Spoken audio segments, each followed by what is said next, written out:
One Piece chapter 1089, and guys, it seems that we're finally on the final section of the Egghead arc, and it would be an understatement to say that this has been an incredible arc so far, and we're finally diving into the finale. And given that Oda is saving this part for last means that there has to be something monumental that is going to come out of this. It's definitely going to be hard to topple Shanks versus Kid and Garp versus Kuzan, but I think Oda has the recipe and the elements for that to be overshadowed by whatever is going to happen next. Now, for the most part, this chapter focuses more on the summary of the events that happened on Egghead while things transpired elsewhere. So in a sense, this was mostly set up, but it is set up for something great to come. Now, before we keep going, I'd really appreciate it if you guys dropped a like on this video. Again, as usual, let's try to go for 500 likes. Hit the bell if you want to get notified for more content, and subscribe if you're new to the channel. Now, as I mentioned earlier, this chapter again focuses more on a summary of the events of Egghead. And one thing I did like is that we dove right into it, because here it is revealed that the Straw Hats have actually captured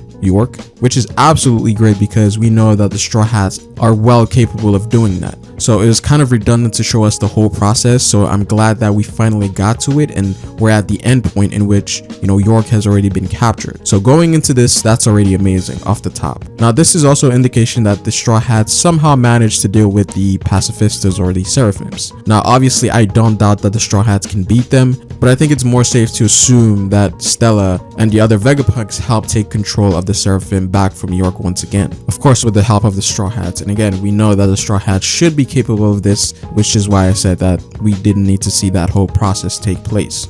And again, we did see the Straw Hats glow up in this chapter. Again, they are an official Yonko crew, and it seems like the Marines are finally recognizing that threat. So it was definitely cool to see all the Straw Hats sort of dominating. At this point in the story, we are not the underdogs anymore. The playing field has been leveled out, and we're seeing the Straw Hats dominate like the Yonkos do. So that was really great. Now, apart from the Marine side of things, the situation on Egghead is very, very interesting. And the reason I say this is because of the different parties involved. And currently, CP0's predicament is very uncertain because we don't know what they plan on doing at this point in time. Now, obviously, they're working with the Straw Hats because they had to deal with the Seraphims, but what actually happens when the Marines show up on the island with Kizaru and the Gorosei? Will they change sides, or will they stick with Luffy and the others? Or will they sort of maintain some sort of balance between the two in which they have their own motives as well?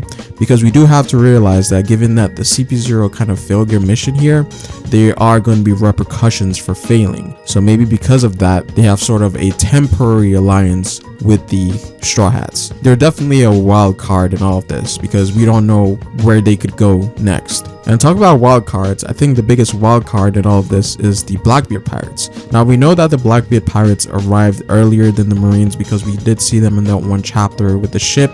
Now, we don't necessarily know who's on the ship because the timeline is kind of skewed, so we don't know if Blackbeard's on there. More than likely not, because, you know, it doesn't make sense for him to go from getting lawed and going to Egghead right away. So I think the safest assumption to make at this point is that Katarina Devon and Lafitte are more than likely the two individuals that showed up on the island, because those are the two Blackbeard Pirates that we haven't seen at all, not on the island that Blackbeard and Law fought, and also not on Hachinosu. And given that some elements of this arc has focused on the idea of betrayal, it makes a lot of sense that these two characters showing up would play under that role in some sense, because they do have abilities that can trick people, right?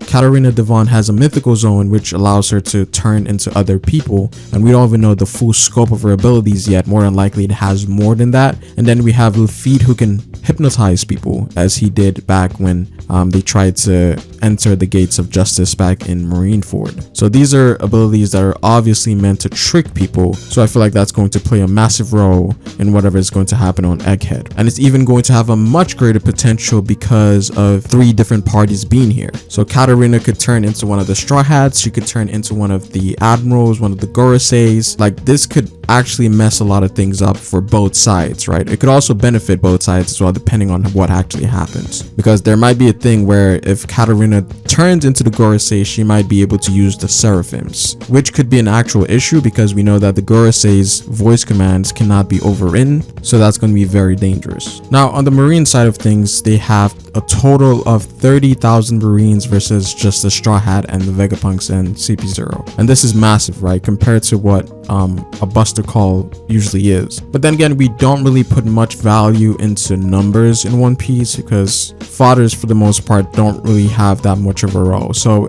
the more important members right now would be the 9 vice admirals, Kizaru, and then obviously J. Garcia Saturn. Those are going to be the main individuals in all of this. And I've got to say that these new admirals do look really cool. Now we have Vice Admiral Dahl, Doberman, and some of these other characters that we may have seen in Marineford. I'm not totally sure, but there are also new ones as well. Now, given the reputation of Vice Admirals, I'm hoping that these guys do change our perceived notion of them, because these are high tier vice admirals, right? I like to believe so this could give us a different perspective on what a new world vice admiral looks like. Now, Kizaru's talk here with Sentomaru is also very interesting because obviously these two have a relationship together, right? Sentomaru and Kizaru seem to have been connected with Vegapunk for a very long time, and of course that's how Vegapunk was able to create the pacifistas using Kizaru's lasers. So there is some sort of emotion there with these characters, but even Kizaru says, like, you know, you guys decided to venture into the Void Century and all of these things, and even with my position right now, I cannot cover for you guys. And he also states that he is a cog in the machine. Now this is a very interesting quote, right? Because usually one would see this and think that he's just a slave to the system, but there could be more depth to that saying.